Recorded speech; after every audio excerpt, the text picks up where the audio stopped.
Raconteuses et raconteurs, bienvenue dans La Machine à écrire, le podcast de celles et ceux qui créent des histoires. Dans cet épisode, des blagues, de l'absurde, du stand-up, de la BD, des programmes courts, bref, aujourd'hui nous allons parler d'humour. Adapté au cinéma, à la télévision et sur scène, auteur de bande dessinée mais aussi de romans, notre premier invité réussit l'exploit d'être à la fois prolifique et toujours drôle. D'ailleurs, si notre podcast se vendait en librairie, on rajouterait le bandeau avec l'auteur de Zag Zag Zag Zag. Il vient de sortir Moon River, polar au suspense insoutenable et à l'humour crétin, c'est lui qui le dit, qui cartonne en librairie. Nous avons l'immense plaisir d'accueillir Fab Caro. Notre deuxième invité a créé le concept de bande pas dessinée. Auteur pour de nombreux artistes de stand-up, il est scénariste et réalisateur des séries cultes, bref, Bloqué, Serge Le Mito, qu'il a co-créé avec son BFF Kian Kojandi. Vous l'avez vu à l'œuvre dans leur excellent podcast Un bon moment et sur scène pour leur deuxième spectacle Une bonne soirée, dont il nous dévoile les secrets de fabrication et d'écriture. Nous sommes très heureux d'accueillir Navo. Avec nos deux invités, nous allons parler d'écriture et d'humour. Alors, comment écrit-on un spectacle pour faire rire les gens ? Comment fait-on face à un succès phénoménal du jour au lendemain ? Peut-on être drôle quand on est déprimé ? Est-ce que l'amour, c'est aimer ? C'est à ces questions et à bien d'autres que nous répondons avec nos invités dans cet épisode. On vous souhaite une bonne écoute.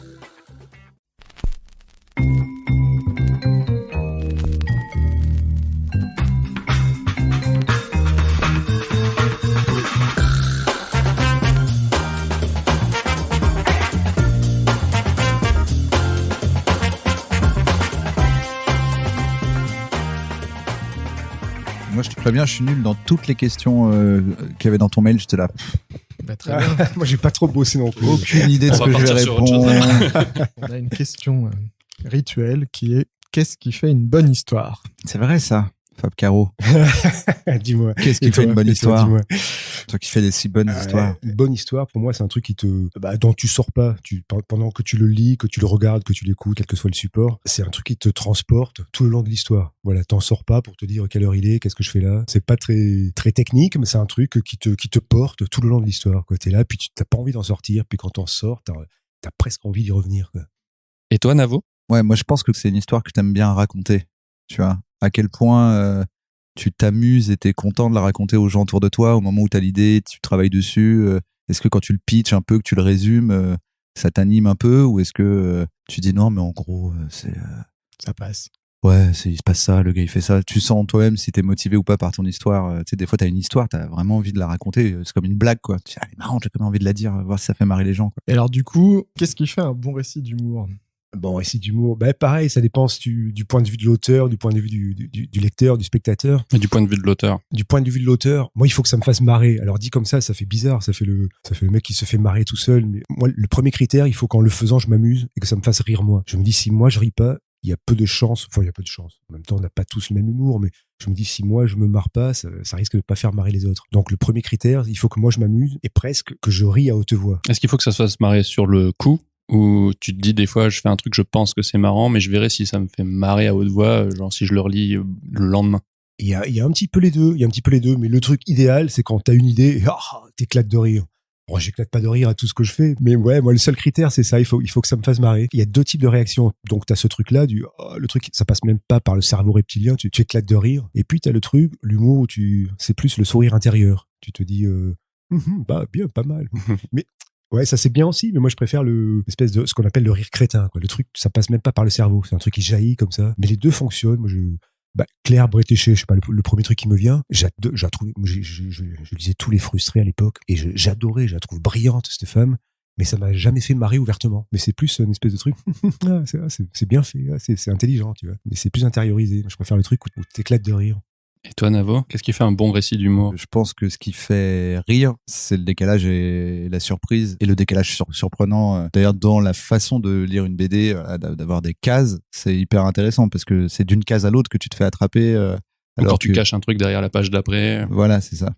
Donc il y a un peu ce truc de surprise. Toi, tu parles d'éléments techniques, le décalage, la surprise. Est-ce que quand vous écrivez, vous utilisez des recettes, est-ce que vous avez identifié tous les ressorts de l'humour ? Ou si c'est pas une recette, une méthode. Une méthode, ou est-ce que finalement vous avez une écriture plutôt intuitive ? Je dirais que j'ai pas fait une encyclopédie, je suis pas là avec une petite liste parfaite de tous les ressorts comiques, mais je pense que tu les intègres au fur et à mesure. Moi, la particularité, c'est que j'écris souvent pour des gens et avec des gens. Souvent, alors un peu plus pour la scène, je vais mettre ces techniques qui me viennent au service d'un discours.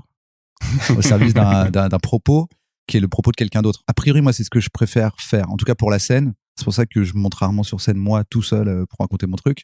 Ce que j'aime bien, c'est avoir quelqu'un, me mettre un peu dans une position de biographe rigolo, de retoucheur avec la personne qui a un truc à dire et de dire ah ouais, on pourrait le dire comme ça et là, ce serait marrant. Est-ce que tu pousses du coup encore plus l'exercice de l'analyse ou c'est pas juste tu as analysé ce qui était drôle, mais tu analyses qu'est-ce qui fonctionne chez cette personne-là, c'est quoi ses mécanismes à lui quand j'écris pour quelqu'un et tu te les appropries après. Ouais, plutôt, ouais. J'ai plutôt tendance, si demain, toi et moi, on doit écrire ensemble un truc que toi, t'as envie de dire, on va passer beaucoup plus de temps à discuter ensemble, pas du tout du projet. Puis, on va passer au projet parce que j'ai un peu besoin de comprendre la personne avec qui j'écris, parce qu'au final, tu vas plus vite après. Je veux dire, ça sert à rien que il aime pas l'humour noir, il faut que j'arrête de tout comparer à des bébés morts. Il va jamais vouloir ce truc-là. Par contre, il aime bien l'absurde. Il me montre cette situation, elle est absurde, on va pousser dans l'absurde, on va faire, je sais pas, on parlait de technique, on va faire le raisonnement par l'absurde.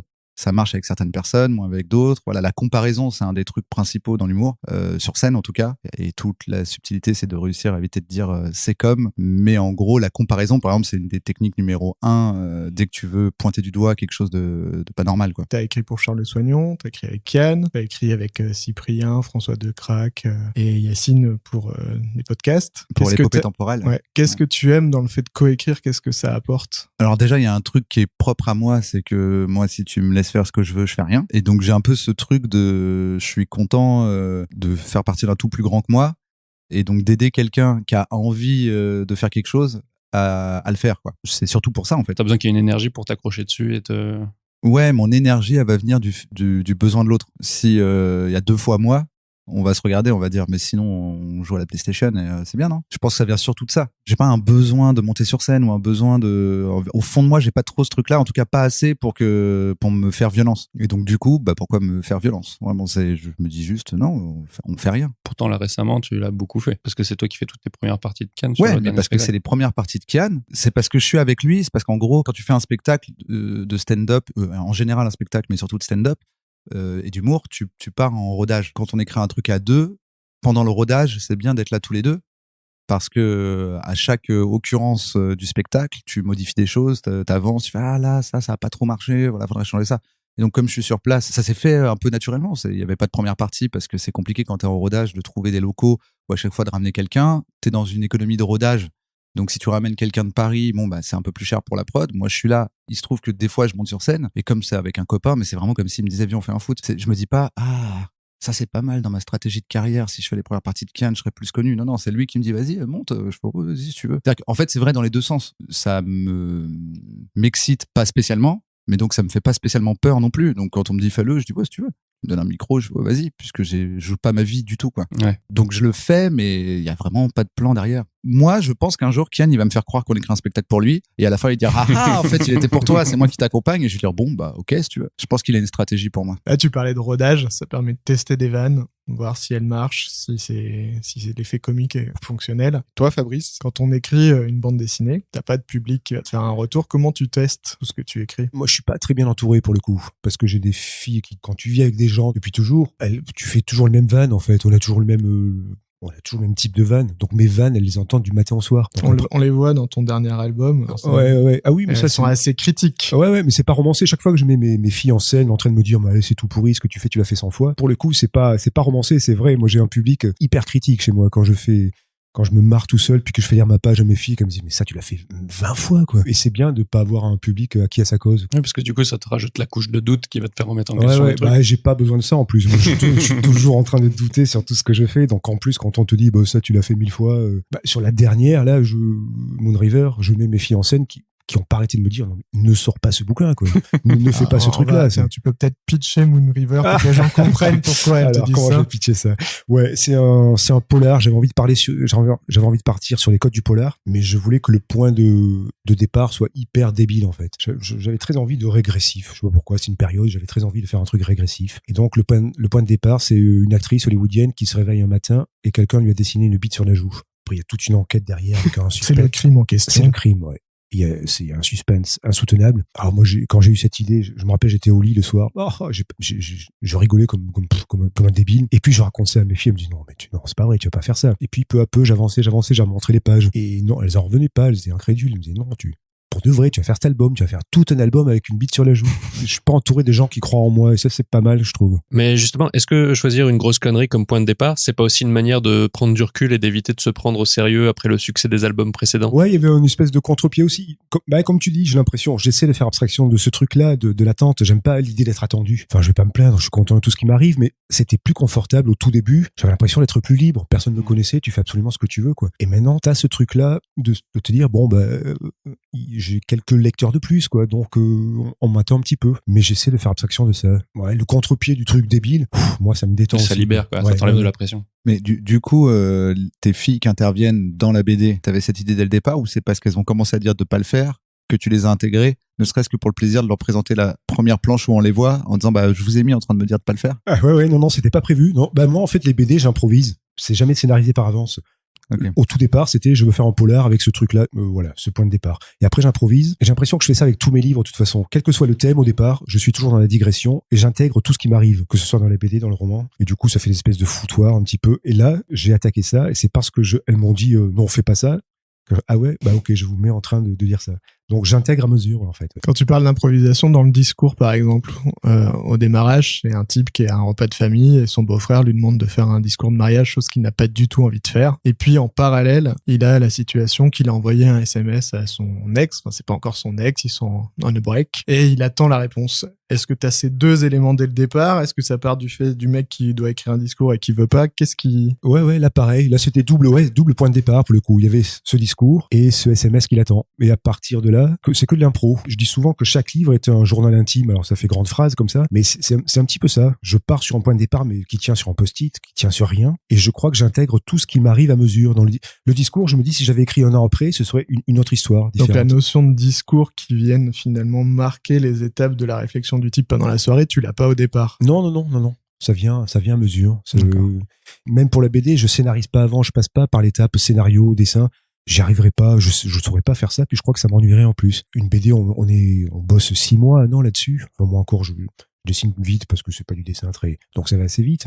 Mais malgré tout, l'idée, c'est de garder l'excitation du début à la fin. Et le seul moyen que j'ai trouvé de garder l'excitation, c'est d'improviser. Si je passais par l'étape scénario, dès la première page de dessin, je crois que je serais déjà épuisé. Enfin, je serais déjà lassé de ce que je fais. Donc l'idée de pas savoir ce que tu vas faire la page d'après, ça permet de garder l'excitation du début à la fin. C'est un système que j'aime bien. Ouais. C'est ce que fait Stephen King aussi. On en parle à chaque épisode. J'ai l'impression de ne citer que lui. Mais je Stephen King, dans On Writing, il dit ça. Il dit, en fait, si je savais à l'avance où va mon histoire, je serais pas surpris. Et si je suis pas surpris, je peux pas surprendre mes lecteurs. Donc, du coup, je sais pas où je vais. Ah ouais. Alors, à l'inverse, Navo, je sais pas si tu te souviens, quand je suis allé voir Une bonne soirée, je t'ai envoyé un SMS en sortant en disant, mais bon, alors déjà, le mélange humour-humanité, c'est super, mais alors, quelle petite merveille de structure, parce qu'à la fin de Une bonne soirée, sans spoiler, il y a un certain nombre de choses qui ont été posées dès même la première partie que tu fais toi, qui viennent s'enchaîner, et il y a un sprint final avec des éléments qui sont forcément prévus à l'avance, qui se met en place et qui est extraordinaire. Comment vous l'avez pensé, ça? Est-ce que c'était dès l'embryon du spectacle, vous vous êtes dit, à la fin, on fait ça? Est-ce que c'est en le construisant que vous vous êtes dit, comment il s'écrit le sprint final d'Une bonne soirée? Mais alors, justement, ça rejoint un peu ce que dit Fab Caro. Nous, la façon qu'on a décrit avec Kian, c'est que on sait qu'à un moment, il y aura un spectacle à faire. En fait, il n'y a pas d'idée ni de thème à ce spectacle. Ce qu'on fait, c'est que, donc, tu sais, t'as le système des comedy clubs où dans lesquels tu vas jouer pendant 5 à 10 minutes. Et pendant, des mois, on travaille sur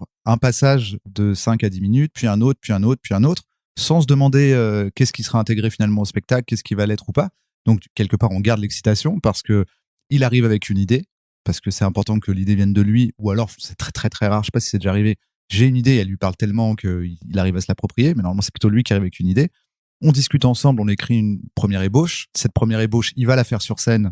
Il voit ce qui marche pas, ce qui est bizarre, ce qui est pas bizarre.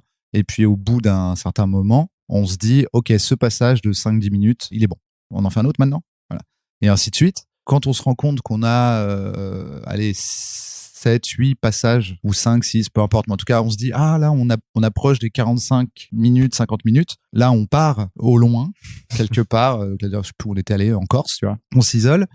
On fait pas grand chose, on joue aux jeux vidéo et on réfléchit à qu'est-ce qu'il a bien pu vouloir dire dans sa vie, Kian, pendant ce 1 an ou c'est un an ou c'est 1 an et demi de trucs qui sortent de lui, c'est rigolo, on le teste, on l'aime bien, on le garde. qu'est-ce qu'il en reste? Et dans le cas d'une bonne soirée, on s'est rendu compte que c'était quasiment que du storytelling, que des anecdotes, des histoires. Et on s'est dit, c'est marrant, il y a que des histoires. Et ce qui aurait pu être un problème, de dire, attends, on va se retrouver à faire 6, 7 histoires à la suite. C'est tout le temps la même mécanique, une histoire. On a transformé la contrainte. On s'est dit, alors attends, ce qu'on va faire, c'est qu'on va prendre une des histoires, celle qui permet le plus de digressions, on va inclure toutes les histoires comme des digressions d'une histoire. Il arrive en disant, je vais vous raconter une des meilleures soirées que j'ai passées de ma vie, et puis rapidement il dit, alors j'invente, mais il va dire, il y avait machin, ah oui alors machin. Et là en vérité il part sur 5 minutes, mais qu'on avait écrit complètement à part, où il avait une histoire à raconter sur Rémi, et il raconte l'histoire de Rémi. Mais là, dans cette histoire, il repense à Rémi, puis hop, ça lui fait. Donc ça fait une digression. Et pour répondre à ta question, puisque moi-même j'ai fait une digression, c'est seulement une fois qu'on avait tout structuré que là tu peux regarder l'ensemble et te dire comment on recrée à l'intérieur du lien. Et en fait tu te rends compte que d'une histoire à l'autre, quelque chose qui pourrait être une redondance, si tu le modifies un peu et que tu le transformes comme il faut, ça devient un running gag, ça devient ce qu'on appelle un callback. En gros t'as un setup puis après t'as un callback. Et donc vu que c'était que des histoires à l'origine disparates, petit à petit on se dit ah mais si là lui il revient, si là lui il se passe ça. Voilà.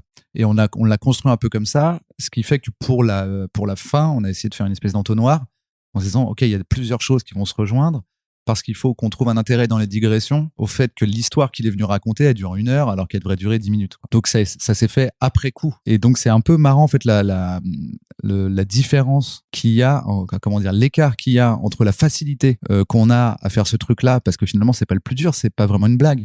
C'est de dire, parce que depuis le début, c'était lui. Et en fait, c'est un gars dont tu as parlé au début, c'est pas très compliqué à écrire. Faut réfléchir pour le trouver. Je dis pas que c'est, voilà, mais c'est beaucoup moins dur à trouver qu'une bonne blague. Mais l'effet, il est beaucoup plus fort. Il est incroyable. Donc t'as un écart, et moi maintenant ça m'arrive des fois quand je bosse avec des humoristes de dire regarde fais ça, et ça paraît tellement facile qu'il dit ouais ok si tu veux, et quand les gens font ouais il a répété un truc qu'il a dit juste avant, qu'il a dit il y a 20 minutes, et en fait cette sensation que tout est cohérent et que tout se rejoint et que ça c'est hyper satisfaisant pour le public, et c'est pas si compliqué, ou alors peut-être je suis un génie et on est des génies, on a l'impression que c'est pas compliqué, mais c'est pas si compliqué à faire. Ce qui était compliqué, et ce que je pense que toi t'as vu quand tu me dis quelle maîtrise, c'était de tout faire entrer dans le bon ordre, parce qu'après tu retournes tester, en fait tu retournes en rodage, et en fait t'es là, tu dis en fait le mec c'était Michel et tout le monde s'en fout. Et tu dis merde putain, j'étais sûr que le fait que le mec c'était Michel. La manière dont il le délivre, parce que oui, après ça c'est le génie de Kian. Il y a un côté de rythme qui est incroyable. Oui, c'est le génie de Kian. En fait, pour ce genre de blague, il faut être très pointu en termes de rythmique, et c'est vraiment hyper technique. Donc lui, il le fait très très bien. Il est très technique. Donc il attrape les mélodies, la façon de dire les trucs pour que ça marche le mieux possible. Et du coup, il y a peu d'effets qui tombent à l'eau avec Kian. Donc ça, c'est cool. Est-ce que vous abordez la forme d'humour et la manière d'écrire différemment suivant le type de projet? Je pense par exemple à Carnet du Pérou. Donc Carnet du Pérou, pour les gens qui ne connaissent pas, ça s'inspire de la grande mode des carnets de voyage en bande dessinée qu'il y a eu à une époque. Et tu racontes comment ton personnage est parti donc en Amérique du Sud. En tout cas, c'est ce qu'il raconte. Il y a une différence entre cette forme d'humour avec un léger décalage parodique, quelque chose comme Amour Passion et c'est X Diesel qui est dans une parodie de sitcom, et puis Zai Zai ou Moon River qui sont vraiment dans l'absurde. Est-ce que tu le fais de manière naturelle, ou est-ce que tu te dis attends, là je suis dans la parodie, j'utilise telle technique, le décalage peut aller jusque là et pas plus loin? Carnet du Pérou, l'envie c'était de faire un faux carnet de voyage. D'ailleurs à la base c'était même pas pour faire une critique des carnets de voyage. Après j'ai un tas de potes dans le milieu de la BD qui m'ont dit super Fab, tu nous as flingué le marché du carnet de voyage avec ton truc là. Tu sais que moi je connais des gens qui l'ont lu et qui sont persuadés que tu es parti. Ouais, mais ça reste encore ambigu, et moi je croyais le dévoiler assez ouvertement dans la BD, il me semblait que c'était assez clair, mais c'est les premières séances de dédicaces où les gens venaient me dire j'ai lu, c'est super, alors ça vous a plu? J'ai dit mais en fait j'y suis pas allé, et là j'ai réalisé que ça restait ambigu en fait, que moi je le dévoilais mais ça pouvait très bien passer pour j'aurais pu très bien aller au Pérou et faire des vannes là-dessus. Donc j'ai un petit peu foiré mon coup, mais cela dit, j'aime bien le côté ambigu, que ça reste ambigu. Donc là, l'idée, c'était donc faux carnet de voyage, et le type d'humour, c'est jouer sur les codes, m'amuser avec les codes du carnet de voyage. Après, quand je pars sur Et si l'amour s'était aimé, donc là, c'est une espèce de roman photo. Là, c'est jouer avec les codes du roman photo. Alors après, moi, j'ai toujours le même humour, mais les codes et le support font que tu varies un petit peu malgré tout. Mais après, tu vois, dans Carnet du Pérou, pareil, je pars sur un carnet de voyage, mais après, très vite, il y a des digressions, et j'intègre tout ce qui m'arrive aussi. Et si l'amour s'était aimé aussi, au départ, je pars sur un roman photo, mais très vite, il y a le quotidien qui s'insère là-dedans. Le projet appelle une écriture différente, ouais, c'est sûr. Mais c'est pour ça que j'aime bien détourner les codes aussi. J'aime bien partir de trucs de genre pour pouvoir les détourner. J'adore les contraintes, en fait. Plus la contrainte est serrée, plus tu te sens libre, en fait. Moi, j'adore, comme La Redoute, c'était une parodie de La Redoute. Je me dis, voilà, comment partir avec une contrainte hyper serrée et m'amuser avec ça. Et c'est justement parce que tu as des codes très très précis que tu peux faire ce que tu veux. Comment on fait pour pas perdre le récit? Je pense par exemple à Bref, où dans Bref, il y a énormément de gags, il y a un rythme extrêmement marqué qui a même généré des mèmes et un style bref, mais en même temps, il y a une forte émotion dans plein d'épisodes. Comment on dose, comment on fait attention à ne pas raconter tellement de blagues qu'on finit par plus avoir de sous-texte? C'est justement par contraste avec le fait que c'est rigolo que les gens ont cette impression, mais je pense qu'on est sur 3% d'émotions profondes.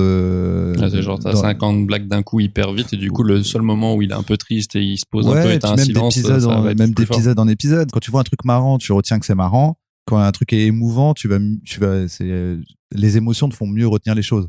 Donc du coup, si tu te tapes Bref, alors c'est pas pour critiquer Bref, hein, mais bref, j'ai bu de l'eau, bref, j'ai monté cet étage, bref, j'ai changé mes chaussures, bref, je suis vieille et mon mari est mort, bref, nanana, tu dis oh putain, elle est vieille et son mari est mort. C'est la technique Pixar, je sais pas si tu l'as déjà lu. En gros, Non. Pixar, ils disent leur technique pour que leur film soit très émouvant et aussi très drôle, il faut qu'il y ait tant de blagues et automatiquement, dès qu'on a dépassé ce nombre de blagues, il faut un moment très triste et après des blagues très tristes, des blagues. Et ils appellent ça le roller coaster effect.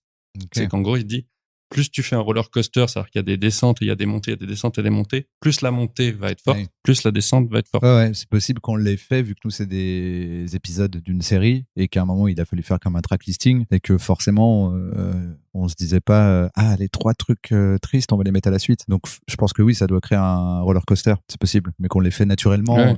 Parce que ça marche, quoi. Tu t'es rendu compte que ça marche.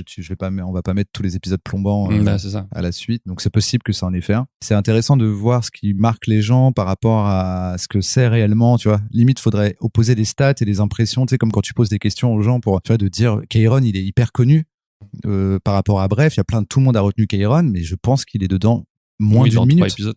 Il est dans 4 épisodes, ouais. C'est un rôle muet et à chaque fois qu'il intervient, il intervient 4 secondes. Mais il a marqué les gens pour une raison, voilà, parce que je pense que c'est un comic relief, voilà. Mais du coup, c'est intéressant. Tu vois, ce truc de, mais comment est-ce que vous avez fait pour nous? On a vraiment surtout fait des blagues et de temps en temps, on avait une idée un peu moins rigolote. Après, ça se sent plus sur la deuxième partie, je pense, à partir de la deuxième session, parce qu'on l'a écrit et tourné en 2 fois. Comme on savait que maintenant les gens regardaient, on a fait des trucs un peu plus feuilletonnants, et qui dit feuilletonnant dit, allez, un peu plus de rebondissement, une intrigue, un peu, voilà. Mais par exemple, Serge le Mito sur le global, c'est un peu triste. Ouais, alors Serge le Mito, c'est un autre truc, vu que tout est improvisé et que la seule chose qui n'est pas improvisée, c'est le fil rouge de ce qui lui arrive, de qui il rencontre et de qui sont les personnages. Toutes les impros vont être drôles, sauf pour le dernier épisode, même s'il était, il est pas écrit, mais il était écrit dans l'idée. On va pas demander à Jonathan Cohen d'improviser des trucs tristes. C'est beaucoup plus bizarre. L'idée, c'était qu'il improvise des trucs marrants, mais qu'il y ait un peu plus de profondeur. Donc, pour qu'il y ait de la profondeur, la narration, on l'a faite sur l'ensemble de l'arc que représente la saison, pour avoir un peu des indications, des points A, des points B, des points C, des points D, parce qu'on savait où on allait, à donner à Jonathan pour qu'il improvise dessus. Donc, finalement, les trucs un peu émouvants viennent de la situation qu'on a créée tous les 3 avant, en disant, OK, dans cet épisode-là, il retrouve la meuf dont il était amoureux au collège. Maintenant, t'as l'info, sois marrant, mais là, ton perso, il veut l'impressionner, il veut lui dire qu'il l'aimait bien, il veut lui dire que quand elle est partie, qu'elle a disparu un été comme ça, qu'il est jamais revenu au collège, ça lui a fait de la peine. Mais vas-y, dis-le de façon marrante. C'était justement pour avoir ce décalage. Donc là, pour le coup, c'était pas quand est-ce qu'on est drôle, quand est-ce qu'on est triste, c'est plus faut être un peu les deux en même temps pour donner un peu de profondeur au personnage. Comment on fait pour écrire les jours où on est triste, les jours où ta meuf t'a quitté, le jour où t'es malade, que t'as mal au dos, t'en parles dans ton dernier album, Fabrice. Je sais que c'est un métier. Je sais que des fois on a des deadlines qu'on n'a pas le choix. Bon, enfin, l'humour, ça vient aussi un petit peu, c'est pas que mécanique. Comment on fait pour écrire les jours où on n'a pas du tout envie d'être drôle? C'est l'écriture qui te soigne. Ça fait grande phrase comme ça, mais moi c'est l'humour qui me sauve de tout. Bah après, c'est sûr que t'es un petit peu plus diesel quand t'as pas la forme. Tu mets un petit peu plus de temps à t'y mettre. Tu te mets devant ta feuille. Mais après, une fois que tu y es, je crois que tu es encore meilleur parce que tu vas aller piocher dans des trucs, tu vas transformer le négatif en quelque chose de drôle si possible. Et c'est une super matière, je trouve. Est-ce que c'est une forme d'échappatoire aussi des fois? Ouais, c'est ça. Ouais. Moi, je trouve souvent l'écriture plus facile que la vie, quoi. Quand ça va pas, bah, tu sais quoi, bah, tu vas écrire ce qui va pas, puis tu vas en faire quelque chose de drôle. Enfin, je dis souvent que je devrais toucher du bois, il y a pas de bois, mais moi, je ferai jamais de dépression parce que j'arrive à écrire des trucs d'humour. Et dès que ça va pas, hop, tu peux transformer ça en quelque chose de bien. C'est Woody Allen qui dit toujours la comédie, c'est la tragédie plus le temps. J'aime bien, j'adore cette définition. Sauf que moi, j'irai encore plus loin que Woody Allen. Rien que ça, le mec. Non, c'est presque instantané pour moi. La tragédie, pas besoin de temps. De suite, tu la transformes en comédie. Donc, alors ouais, il vaut mieux. Moi, je préfère être heureux que malheureux. Elle est con, ma phrase. Mais évidemment qu'il vaut mieux écrire quand t'es bien, quand t'es en forme, quand tout va bien. Mais quand ça va pas, nous, on a ce luxe-là. C'est Lynch, mec, arrête pas de citer tout le monde. C'est Lynch aussi qui disait, j'irai jamais voir le psy parce que si je vais voir le psy, je pourrais plus créer. Moi, il y a ce truc-là aussi, mes névroses et tout ce qui m'arrive, c'est un super carburant, quoi. C'est un truc qui, je crois que j'aurais pas fait autant de livres si j'avais été équilibré, si j'avais pas eu toutes ces névroses, s'il m'arrivait pas des tuiles. Donc, je trouve, on a ce luxe-là. Enfin, je sais pas ce que t'en penses. Ouais, non, je suis d'accord que c'est, oui, forcément, c'est plus, quand je bossais dans des bureaux, quand ça allait pas bien et que j'allais au bureau, j'étais vraiment dégoûté d'aller au bureau. Alors que là, c'est vrai que même quand t'as pas envie d'y aller, moi, dans mon cas, je travaille quasiment tout le temps avec des gens. Donc, ce qui se passe, c'est qu'au moment d'y aller, j'ai pas envie parce que je suis triste, je veux rester chez moi. Mais en fait, c'est comme ton pote qui te dit, non, mais viens boire un coup. En fait, au bout d'un moment, ça te fait finalement aller mieux que de rester tout seul à te morfondre. Et vu que tu dois faire des blagues, ça te remet dans une mécanique. En fait, tu passes à autre chose, en fait. Tu te concentres sur autre chose. Mais toi, c'est d'autant plus dur parce que là, tu parles d'une situation où tu vas aller travailler avec des gens, où tu travailles, Fab, tu disais de se mettre à travailler sur une BD, mais genre, si tu dois monter sur scène, comment tu fais? Monter sur scène, ça m'a jamais trop dérangé. C'est très bizarre à vivre. Ça t'est déjà arrivé? Ouais, genre je sais pas, tu viens de te séparer de ta meuf, par exemple, elle vient de te rappeler 5 minutes avant que tu montes sur scène, elle t'envoie un missile, au fait, tu vois, il y a des trucs comme ça. Mais en fait, dès l'instant où t'es sur scène, il y a comme un truc, tu sais, tu switches de monde, quoi. C'est un peu dissocié. Un peu comme quand tu vas jouer à un jeu vidéo t'es trop pas bien et tu te mets à jouer à un jeu vidéo, là t'es à un autre endroit, tu fais autre chose. Par contre, j'ai pas du tout ce truc. Il y a plein de gens qui ont plein d'artistes avec qui je travaille qui disent non mais comme ça tu vas reprendre de l'amour, etc. Moi ça marche pas du tout. Par contre, une fois que je suis sur scène, je sais pas, t'es comme dans ta mission, il y a un truc d'urgence où je pense que même si tu vois, c'est John McClane, quoi, tu vois, même si sa femme, elle l'a quitté, vraiment, il y a une explosion, quoi, il y a des terroristes, il faut s'occuper de Gruber, là, donc du coup, il y a un truc, je pense, où c'est pas trop embêtant. Mais par contre, t'as pas du tout envie d'y aller. Je pense que la plupart du temps, en fait, t'as pas envie d'y aller, c'est comme, mais pour moi, c'est très comparable à, tu sais, le moment où tu dois pousser un peu un pote qui va pas bien en disant, hey, mais viens, sors quand même, viens faire cette soirée. T'as quand même des bonnes chances que pendant la soirée, à un moment, ils se disent pendant un court instant, ouais. J'ai complètement oublié que ma vie c'était de la merde. Quand on faisait shot. Donc il y a ce truc-là, mais moi j'ai un autre avantage, c'est que plus ça va, plus j'arrive à créer mon confort de je fais ce que je veux quand je veux. Et donc c'est beaucoup plus simple pour moi si je viens de me prendre la tête avec quelqu'un et que je suis pas du tout d'humeur, de dire à la personne avec qui je dois travailler, viens on se voit plutôt demain. Et en général, la personne en face, c'est pas mon boss. Donc, et puis c'est des gens, on est dans des rapports qui sont humains, c'est des amis, donc ils vont plus dire bah ok, on se voit demain ou si tu veux je passe, mais on travaille pas. Donc il y a aussi ce truc là, c'est que plus ça va, moins t'as d'occurrences, de moments où t'es obligé d'y aller. Pour moi, le plus horrible, c'était vraiment quand je bossais dans un bureau et que j'étais obligé d'y aller. Et comme disait Fab Caro juste avant, est-ce que toi aussi t'as l'impression que tous les moments les plus durs que t'as vécu, c'est nécessaire pour ce que tu fais maintenant? Je dit que c'était nécessaire parce que je crois que ça c'est une espèce de fantasme qu'on se fait sur l'artiste, faut qu'il souffre pour être marrant ou pour être fort. Mais je pense que c'est un fantasme. C'est juste que l'artiste, par définition, il a l'habitude de prendre dans sa vie pour faire des choses. Donc il y a ce truc un peu de se dire oh là là, le jour où j'irai bien je serai pas marrant, mais en fait non, c'est pas vrai, moi je vais bien et je suis très marrant. Donc c'est juste que t'as l'habitude de piocher dans ta vie. Par contre, tu t'en rends beaucoup plus compte quand t'es en train de dire waouh, je suis vraiment en train de gérer le décès de toute ma famille dans un accident de voiture grâce à l'humour. Donc tu t'en rends compte, tu t'en rends moins compte quand tu dis waouh, je suis vraiment en train de gérer le truc marrant qui s'est passé au petit déjeuner quand je le raconte, parce que tu le sens moins que tu le transformes. Mais cette espèce, après peut-être qu'il y en a, mais j'ai l'impression que les artistes qui disent ça, c'est juste qu'ils veulent une excuse pour se droguer. Oui, moi je dis pas. Moi je dis pas que c'est nécessaire. Je dis que oui, pardon. Quand ça t'arrive, tu le transformes. C'est du carburant plutôt que d'en faire quelque chose de. Ouais, c'est mieux quand ça arrive. Par contre, c'est un avantage. C'est pas nécessaire, mais c'est un vrai avantage. C'est pour ça que je te paraphrase là. Mais quand tu disais, je vais pas être en dépression, mais parce qu'en fait, au lieu de le ruminer, de pas le gérer, de mal le vivre, je vais le transformer, je vais en faire quelque chose et je vais m'auto-analyser au passage en le faisant, quoi. Sauf dans le cas où les blagues c'est vraiment un bouclier, où là ça peut devenir plus problématique parce qu'en fait tu vas rien régler parce que tu vas être en mode show must go on et en fait t'es juste en train de te détruire de l'intérieur. en faisant le clown, quoi. Tu disais, maintenant j'ai un peu la possibilité de gérer mon confort. Nous, on a la chance et le plaisir de vous connaître depuis longtemps maintenant. Et je vais dire les choses, vous étiez un petit peu moins bancable quand on s'est rencontrés. Donc, si on en parle, avant Zai Zai, avant Bref, et puis l'après de ces deux œuvres, il se passe des choses qui changent vos vies. Je pense qu'aujourd'hui, vous avez beaucoup plus de choix, beaucoup plus d'opportunités. Comment vous avez vécu ça? Pour moi, il y a deux choses. Avec Bref, la première, c'est que, en gros, c'est le but, c'est d'avoir la carte. C'est-à-dire qu'en gros, on te donne la carte VIP maintenant tu peux rentrer quelque part et dire que tu as une idée, on va t'écouter, qui est le truc qui manque en général quand t'es auteur, c'est que t'es tout seul au milieu d'une foule en train de dire j'ai une idée et personne t'écoute, quoi. Donc t'as la carte. Et moi, l'effet que ça a eu sur moi, c'est que, en fait, Bref, c'était beaucoup trop. Et en fait, c'est tellement pas logique d'un point de vue de ce que tu vis. C'est-à-dire que c'est vraiment du jour au lendemain, entre la veille de la sortie de Bref et à la sortie de Bref.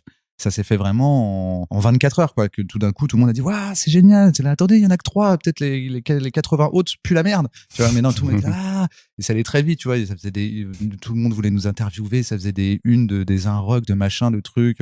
On nous a donné un drapeau. On a dit, vous êtes les représentants de la nouvelle génération, de votre génération des trentenaires. Ok, peut-être, je sais pas. Mais en fait, c'était tellement que je me suis dit ça n'arrivera plus jamais, et en fait c'est vachement rassurant, contrairement aux gens que ça peut déprimer. Moi ça m'a rassuré, je me suis dit en fait c'est fait, donc je sais d'avance que quoi que je fasse désormais dans ma vie, ça pourra pas être au point de Bref, déjà parce que l'écart que je vivrai pourra jamais être le même. C'est que même si là tu me fais revivre un Bref, ben je suis déjà le mec de Bref, ton point de référence a changé. Moi, un truc qui m'avait marqué, c'est que on était parti à Cannes, justement en se disant peut-être que Bref en fait c'est un court-métrage, donc on va le présenter au Shorting Corner du Festival de Cannes, etc. Donc on était des nobody à Cannes, et puis après Canal l'a pris, et l'année d'après on était à Cannes, mais en tant que les mecs de Bref, quoi, avec tous les gens qui avaient entendu la rumeur que peut-être on allait faire un film Bref, qui disaient mais venez ici, venez là, prenez ça, mais vous voulez boire quoi, on vous invite à... Et il y a une différence qui est tellement énorme dans le retour que t'as du monde sur ce que tu fais, que ça n'arrivera plus jamais. Et en fait, moi, je l'avais pas trop déjà avant, mais alors là, carrément, alors là, je peux faire un truc et il marche zéro. Je me dis, mais c'est pas grave, je fais Bref avant, il y avait Bref. Donc ça t'a pas du tout mis de pression, tu t'es pas dit les gens maintenant ils vont attendre que je fais un truc. Ça m'a enlevé la pression, c'est de dire, c'était tellement trop, c'était pas un demi-succès, c'était un truc qui était trop. Même pour moi, je trouve que c'est trop. C'est-à-dire que même si je suis extérieur au truc et qu'on me dit, mais non, c'est trop, vous êtes fous, quoi. C'est comme certains fans de Kaamelott. À un moment, je dis, non, mais là, c'est trop. Ça va, Kaamelott, c'est marrant. Moi, je suis fan, j'adore Kaamelott, mais à un moment, arrêtez là. Vous êtes là sur Twitter à dire Monseigneur, c'est trop. C'est pas un vrai roi, tu vois. Mais là, pour moi, Bref, c'était le même effet. Quand je prenais un peu de recul dessus, je me disais, c'est trop. Donc, ça n'arrivera plus jamais, parce que c'était un alignement de planètes de 1 million de trucs que je vais pas détailler ici, mais on était au bon endroit, au bon moment. Avec les bonnes personnes. Avec les bonnes personnes, au bon moment d'Internet, à l'époque où tu peux encore faire un buzz sur Facebook sans le payer, tu vois. Et donc, il y a eu beaucoup d'éléments qui n'existeront plus jamais aussi bien alignés, tu vois. Et toi, Fabrice? Ouais, ben moi, je te rejoins là-dessus. Ouais, il y a cette espèce de truc comme ça, une espèce de graphique. Alors, c'est pas très radiophonique ce que je fais là avec mon doigt. C'est une espèce de... On va dire une courbe de Gauss. Ouais, voilà, c'est ça. Ouais, une espèce de point de bascule comme ça. Top, t'es en haut, puis tu sais que tout ce qui va se passer derrière, bah, ce sera moins bien. Enfin, en tout cas, ton succès, il est là. Comme Désirless, voyage. Bah, nous, c'est notre voyage. Bah, nous. Et tu sais que, bah, quoi que tu fasses derrière, t'as fait ça. Et moi, au contraire, ça m'a dégagé aussi de la pression. Alors, c'est vrai que t'es plus attendu, mais en même temps, moi, j'ai aucune pression. Je ressens aucune pression. Après, ça a apporté un truc assez bizarre, mais je dois être un petit peu parano, moi aussi. C'est que avant Zai Zai, bon, bien avant Zai Zai, au début, quand tu parlais des débuts où on se croisait, moi, je suis passé par des périodes où j'envoyais des projets partout et j'avais un tas de refus. J'ai gardé mes lettres dans un classeur, le mec Mazo. J'ai un classeur épais comme ça avec des lettres de refus. Depuis Zai Zai, quoi que je propose, tout le monde me dit oh, ouais, c'est génial, c'est super, ouais, on prend, on le fait, on signe. Ouais. Et moi, ça, tu vois, j'ai une espèce de recul avec ça. Alors, c'est une méfiance un petit peu de parano non, moi, je pense ou d'anciens losers ou d'anciens punks, ce que tu veux, mais j'ai toujours ce recul de me dire wow, je manque de regard critique. Maintenant, quoi que je fasse, on me dit oh, c'est génial, on signe. Et des fois, je manque j'allais dire de combattants, ça fait. Mais je manque d'un regard critique, en fait. J'ai l'impression que... T'as déjà essayé de proposer un truc quand t'avais refusé depuis Zai Zai pour voir s'il était accepté maintenant? Non, j'ai jamais fait, mais je devrais, tu vois, un truc... Ou alors, parce volontairement... Si t'en as beaucoup, tu peux sortir vraiment un album toutes les semaines, là, pendant un an. Non, je crois que j'ai à peu près tout recyclé depuis le temps, mais Non, mais t'as raison, parce que en fait, c'est le moment où ton nom devient une marque. C'est ce qui nous arrivait avec Bref. On savait que on nous aurait signé un truc Bref. ouais, il faut faire gaffe. En gros, la personne dit, est-ce que votre projet, on pourra écrire Bref dessus? Et si tu réponds oui, il dit, alors c'est bon. Tu fais, mais attends, tu l'as pas lu? Je fais, ouais, non, mais je pourrais écrire Bref dessus. En fait, c'est parce que tu deviens une marque. Donc la personne se dit, il y a un coup à faire. Et en fait, c'est dangereux parce que on s'était habitué à ce que, à tort ou à raison, mais en tout cas, cette résistance qu'il peut y avoir de la part des décideurs, de ceux qui veulent te diffuser, soit au moins un repère que t'as pour savoir si c'est cool ou si c'est de la merde. Et là, tout d'un coup, tu n'as plus ce repère du tout. Ça veut dire que tu sais que pendant un certain temps, ils vont te dire oui pour pouvoir écrire Bref dessus. D'ailleurs, c'est une des raisons pour lesquelles on voulait pas faire le film trop vite, parce que c'était que des gens qui disaient faites-le mais vite. Et c'est mais pourquoi vite? Faites-le genre pour Noël. Vous voulez le faire pour Noël? Tu vois, comme le DVD il peut sortir à Noël et tu fais attends, j'ai pas là du tout l'impression qu'on parle d'une œuvre ou d'un. Donc moi je suis assez d'accord, c'est que tu deviens une marque. Bah, l'histoire de marque, moi je l'ai vécu. J'ai pas mal déliré sur ce truc-là, mais après Zai Zai, tous les bouquins que je sortais, il y avait le bandeau par l'auteur de Zai Zai. Quoi que je fasse, il y avait toujours ce bandeau-là. Alors moi très vite, j'ai désamorcé le truc dans le livre d'après, dans Pause. J'ai l'impression que quoi que je fasse, un plat de spaghettis, il y aurait le bandeau, enfin n'importe.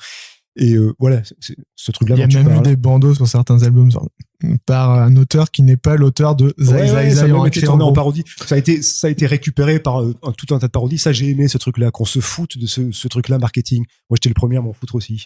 Parce que, éviter faut pas couler à la marque, quoi. Ouais. En plus, toi, je pense qu'il y a double peine parce que tu fais un humour qui est très décalé et très absurde. Et pour moi, t'as en plus un autre effet que moi j'adore. J'aimerais bien faire un truc là-dessus un jour, mais pour le coup, ça on me le refuse tout le temps, sûrement parce que je le fais pas avec Cannes et qu'on peut pas écrire Bref dessus. Mais en fait, pour moi, c'est le paradoxe du mec qui fait de l'art contemporain. C'est-à-dire qu'à un moment, peut-être que oui, c'était fou la première fois que t'as mis des chiottes au milieu du palais de Tokyo avec une toile blanche au-dessus et un trait marron. Peut-être qu'effectivement t'étais un génie, puisqu'à ce moment-là t'étais personne et t'es devenu quelqu'un. Et après, tu te rends compte qu'il y a une espèce de cours qui se crée où en fait, c'est le fait de dire que ce mec est un génie, ça sert plus à servir la foule qui dit que c'est un génie que le mec lui-même. Et je pense que t'as à un niveau peut-être plus bas, mais il y a ce truc-là de dire, c'est cool de dire à ceux qui n'ont pas compris Fab Caro, non mais vous avez pas compris Fab Caro. Et donc t'as ce truc où tout d'un coup t'as un coup de hype qui fait que tu vois, c'est le cas pour moi, c'est le cas de Blanche Gardin. Blanche Gardin, tant mieux pour elle, elle est toujours super marrante. Moi je la connais depuis avant, je la connais après, elle est toujours super marrante, mais je pense que le jour où Blanche Gardin fait un truc pas ouf, t'auras la moitié des gens au moins pour dire que c'est les autres qui n'ont pas compris comment elle a fait exprès de faire un truc pas ouf, parce qu'en fait elle est tellement intelligente et vous êtes tellement con et moi je suis tellement plus intelligent que vous parce que j'ai compris la meuf intelligente, tu vois. Et donc je pense que t'as aussi un peu de cet effet là qui est que t'as des risques que quelqu'un lise un autre truc à toi, le trouve profondément au fond de lui, ça lui a pas plu, mais se dise non mais c'est moi qui ai pas compris. J'ai pas compris Fab Caro, c'est lui le génie, c'est pas moi. Et donc c'est comme une espèce de complexe d'infériorité, de hype, il y a un truc. Et du coup ça fait hyper peur. Tous les feedbacks dont t'avais l'habitude sont faussés, c'est plus du tout les mêmes feedbacks, quoi. T'arrives, t'as l'impression que t'es sur une autre planète, une planète chelou où tu fais un truc et les gens disent waouh, tu fais mais attends, mais ça fait quand même 30 ans que quand je faisais ce truc, personne disait rien, tu vois. Donc c'est un peu voilà, mais bon, là on parle des affres du succès.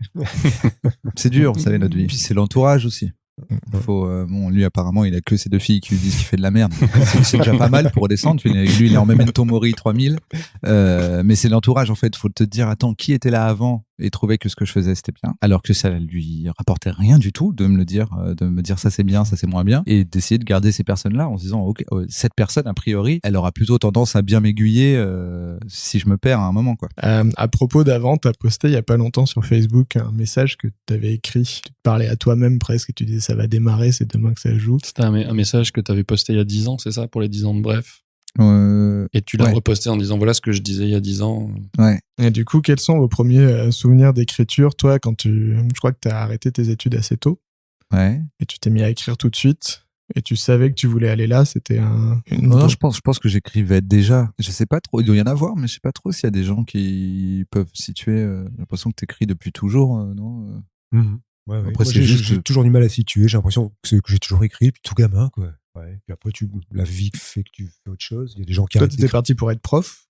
Ouais, enfin, parti plutôt par accident. Ben, en fait, c'est ça. Moi, j'ai toujours écrit, j'ai toujours dessiné depuis que je suis tout gamin. Puis en plus, moi, je suis dans un milieu un petit peu populaire, un petit peu modeste. Donc, ça faisait peur à mes parents. Moi, en plus, j'étais pas trop mauvais en classe. Donc, on m'a dit, la BD, l'écriture, tout ça, c'est pas un vrai métier. Fais un vrai métier, après t'écriras à côté, quoi. Et moi, comme un mouton, j'ai fait ça. J'ai fait un bac C, ça n'existe plus, un bac C, un bac S. J'ai un bac +3 des sciences physiques, mais qui me sert à rien. Mais tout ça parce qu'on m'a persuadé que l'art, c'était pas un métier. Mais non, moi j'ai toujours voulu faire ça, mais j'étais influencé par tout un contexte social qui m'a dit non, c'est pas un vrai métier, c'est un truc à côté, quoi. Et puis quand je me suis aperçu que dans la vie, je savais rien faire, mais vraiment rien à part ça, enfin, et encore écrire, je suis pas sûr, mais en tout cas, c'est le seul truc que j'aimais faire. J'ai tout plaqué pour revenir à ça, mais sur le tard, du coup.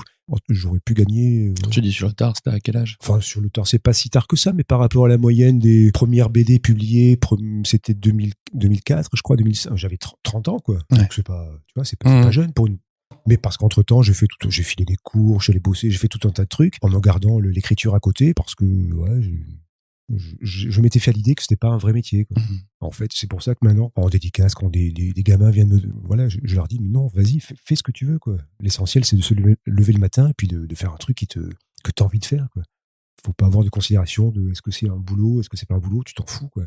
Moi, j'ai perdu trop de temps à écouter les autres. Et toi, est-ce que tu as des conseils à donner à un petit toi ou à d'autres gens qui voudraient devenir toi? Tu leur dirais de faire quoi avec le recul? Ça m'est arrivé 2-3 fois qu'on dise ouais, comment on fait pour devenir toi? Et je dis bon, franchement, c'est pas possible, deviens toi. En fait, pour moi, faut pas dire ouais, je veux être comme toi. Faut dire non, faut être comme soi-même. Si tu veux faire ce que t'aimes dans la vie, il y a d'autres choses à régler, en fait. C'est-à-dire que tu dois régler ton rapport au regard des autres, le fait qu'il y a des dogmes. Est-ce que pour toi réussir c'est gagner de l'argent? Est-ce que pour toi réussir c'est le statut social qui va être reconnu par les autres? Et à un moment il faut savoir ça, en fait. Si ton but dans la vie c'est que tout le monde dise que tu cartonnes, bah sois médecin ou avocat, sois trader. Et pour moi c'est compliqué de donner un conseil général. Quelqu'un qui veut écrire, le seul conseil que tu peux lui donner c'est d'écrire, en fait. Écris quand t'as envie d'écrire. Comme il n'y a pas d'annonce à Pôle emploi où on dit cherche cadre écrivain junior, enfin tu vois, ça n'existe pas. Donc tous les gens que je connais qui écrivent, ils écrivent juste depuis qu'ils savaient écrire et ils avaient aucun plan. Moi je suis pote d'enfance avec Kairon, je parlais de Kairon tout à l'heure. On se connaît depuis qu'on a 6 ans.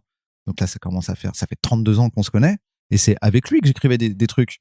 Mais à quoi ça servait à l'âge de 14-15 ans d'écrire un dessin animé qui ressemblait aux Simpsons? Comme si déjà à l'époque un dessin animé en France c'était mort. En général dans le monde faire un dessin animé comme les Simpsons c'est mort. Mais on se disait pas avec ça on va cartonner. C'est juste ça nous fait marrer, on a envie d'écrire. Viens, on écrit un épisode comme d'un truc qui ressemble aux Simpsons. On se disait pas ah bah non on peut pas, on connaît pas d'animateur, on sait pas dessiner, on n'a pas de non. Juste, on avait envie d'écrire. Les gens qui me disent comment je fais pour écrire, je dis, tu le fais déjà. Continue de le faire, en fait. Tu vois, quelqu'un qui dit je fais de la BD, qu'est-ce que je fais maintenant? Je dis continue. T'es déjà en train de faire ce que t'aimes. Ah ouais, le truc c'est amuse-toi, quoi. Ouais. Ça vient, je sais pas comment dire. Demande à un manager ou à un producteur. Alors si le but c'est comment on en vit et comment on transforme ce que je sais faire en argent, moi j'en sais rien. Moi je sais faire exactement ce que tu sais faire toi aussi quand tu viens me parler. Donc je le faisais. À un moment, il y a quelqu'un qui est passé, il a regardé, il a fait, c'est vraiment pas mal, je peux essayer de le vendre. Je dis oui, il l'a vendu, mais c'est pas moi.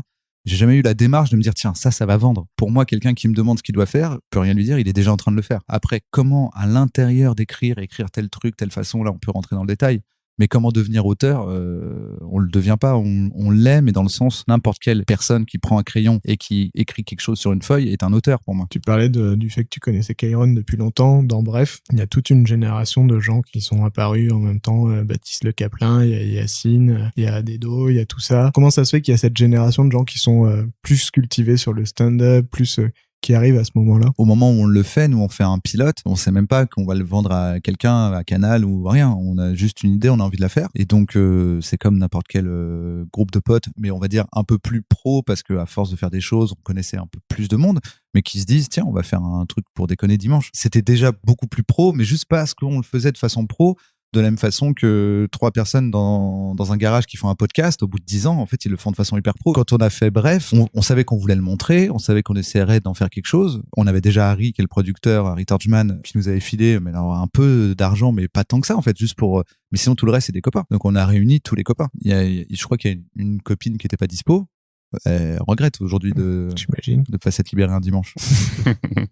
Et du coup, oui, c'est que des gens qu'on connaît. La seule personne qu'on connaissait un peu moins, mais que Kian connaissait, c'est Alice David. Il l'avait rencontré dans un casting qu'elle avait raté. Enfin, l'histoire est longue, mais en gros, ils l'avaient raté ensemble, le casting, on va dire, grosso modo. Et lui, il l'avait casté pour ce projet. Et il a je repense à elle. Voilà. Donc elle, c'est un casting raté qui l'a amené là. parce qu'ils avaient continué de parler, ce qu'ils s'étaient bien entendus. Et puis après, ouais, Bérangère, Baptiste, Keyron, Yacine, Dedo, tous ces gens-là, c'est des gens avec qui on traînait, on faisait des blagues parce qu'on se connaissait des plateaux d'humoristes où on allait fréquemment depuis, moi ça faisait 3 ans. Sur les plateaux d'humoristes, j'imagine qu'on prend des bides au démarrage quand on commence à écrire. Comment ça se passe, ça? Comment on gère? Moi je suis mal placé pour parler de ça parce que je m'en fous en fait. T'avais pas d'empathie quand t'écrivais une vanne, t'as ton pote qui l'a fait sur scène, elle marche pas. Si, bah ça c'est pas la même chose. Je crois que tu parlais de mes bides à moi. Oui, alors il y a tes bides à toi, mais il y a aussi comment tu le vis le bide quand c'est toi qui as écrit, mais c'est pas toi qui mes bides à moi, je suis allé les chercher. Ça veut dire qu'en gros, j'ai fait exprès d'aller aux pires endroits avec des textes qui étaient pas assez bons. Dans les pires moments, en première partie, alors que on te connaît pas, dans les salles qui sont relous, parce que je me disais, bah, quitte à monter sur scène, je préfère faire tout de suite la guerre pour voir ce que ça fait et en fait, ça m'a aidé parce que maintenant, quand je monte sur scène, ça peut pas être pire. Ça a pas trop marché, je dis, c'est pas du tout pire que un long silence de 10 minutes pendant que tu parles. Et à la fin, quand tu pars, quelqu'un qui dit c'était courageux. Tu vois. Pour moi, tu peux pas faire pire que ça. Donc même s'il y a que 3 rires, je suis là, mais 3 personnes, c'est vraiment mieux que la pire fois de ma vie. Quoi. Et à l'inverse, quand c'est pas toi qui monte, mais que c'est toi qui as écrit. Quand c'est pas moi, bah oui, t'es en empathie, mais je pense que c'est la même empathie que toi, tu peux avoir, même si t'as pas écrit pour la personne. Hein. C'est que ça fait toujours mal au ventre, sauf si t'es vraiment un sociopathe, de voir quelqu'un se manger un gros bide sur scène. Et est-ce que tout de suite tu analyses, tu te dis comment je peux la faire fonctionner, pourquoi ça marche pas? Est-ce que tout Alors de suite, ça dépend, des fois tu fais des bides, mais tout est bien. Hein. C'est ça la variable. La variable, c'est ça le pire dans ce truc-là. C'est que tu peux faire. Alors, c'est de plus en plus rare, plus tu te profites. Mais quand tu commences, des fois, tu dis, bah, je sais pas du tout pourquoi ça a marché hier. Le lendemain, ça marche. Et aujourd'hui, c'était catastrophique. Plus ça va, plus t'apprends à limiter le bide. Mais tu peux toujours te prendre un bide, quoi. En termes d'écriture, c'est quoi le truc que vous avez eu le plus de mal à écrire jusqu'ici? Moi, c'est parallèle. À chaque fois, je sais plus si c'est 2 R, un R, 2 L. Ah putain, ça c'est parallèle. Moi, bizarrement, comme je suis très paresseux, je me lance pas dans des trucs dont je sais que ça va être dur à écrire, en fait. Pour moi, encore une fois, l'écriture, c'est une échappatoire. C'est la vie qui est dure. L'écriture, pour moi, c'est facile. Enfin, pour moi, c'est facile, dit comme ça. Non, oui, il faut que ce soit facile. Il faut que ça me fasse marrer, il faut que ça m'amuse. Faut pas que ce soit laborieux, faut pas que ça sente la transpi, quoi. Ou ça sort tout seul, je m'acharne pas. Je suis pas un acharné du boulot. Ouais. Ou ça sort naturellement, ou je le fais pas. Tu disais que tu voulais pas trop préparer à l'avance et que t'avais une idée, t'avais un concept, t'avais un espèce de petit pitch et puis t'improvisais par-dessus ça. Est-ce que ça t'arrive souvent ou assez peu finalement de te dire au bout de quelques pages non en fait je me fourvoie, c'est pas du tout la bonne direction et t'abandonnes, ou est-ce qu'à chaque fois tu pousses le truc quand même et tu construis coûte que coûte jusqu'à ce que ton truc? Pas beaucoup. Moi c'est ça le problème, c'est que j'ai pas beaucoup de déchets. Les déchets ils sont dans les livres. C'est-à-dire que même si je vois que je fais fausse route, je vais me démerder pour j'en sais rien, me mettre en scène en disant que je suis en train de faire fausse route. Tu vois, mais est-ce qu'il y a des trucs où après, avec le recul, tu te dis ça, c'était un peu ah ouais, mais léger. Toujours. Ah ouais, toujours. Mais heureusement d'ailleurs, ça veut dire qu'on progresse. Moi, quand je regarde, alors je relis pas mes livres, mais quand je regarde des trucs que j'ai fait avant, c'est pas très bon, quoi. Plus c'est vieux, plus je me dis ça, mais même les pas très très vieux, je me dis ça. Tu vois, j'ai très vite un regard critique. Enfin, j'ai déjà un regard critique sur ce que je fais en temps réel. Et alors, quand je regarde des vieux trucs, des fois, je me dis, oh là là, des fois, où je vois les recettes et ça m'irrite de voir les recettes. Dès que je vois les ficelles, dès que je vois que j'applique des recettes, je m'irrite tout seul. Mais tu les vois a posteriori. Et même des fois, je les vois sur place et je me dis, bon, allez, c'est bon, ça passe. Tu vois, une espèce de, ouais, je suis très paresseux. Dans l'avant-dernier épisode, Alfred qui nous disait qu'il avait une discussion avec Lewis Trondheim, qui lui avait enseigné que quand on se dit ça passe, il faut refaire. Mais cela dit, Lewis, c'est marrant parce que Lewis dit de lui-même qu'il est très paresseux aussi. Oui. Je trouvais ça paradoxal. Je me dis, non, le mec, il fait 20 albums par... Et en fait, je m'aperçois que moi aussi, je produis beaucoup, mais je suis très paresseux. C'est pas antinomique, en fait. Alors moi, c'est peut-être plus que de la paresse quand tu dis ça passe et tu le mets quand même. Tu sais, ce que tu disais sur la courbe de Pixar. Tu te dis, bon, là, je laisse passer un petit truc moyen, comme ça, le truc mieux paraîtra mieux. Donc des fois, tu t'autorises des petites faiblesses.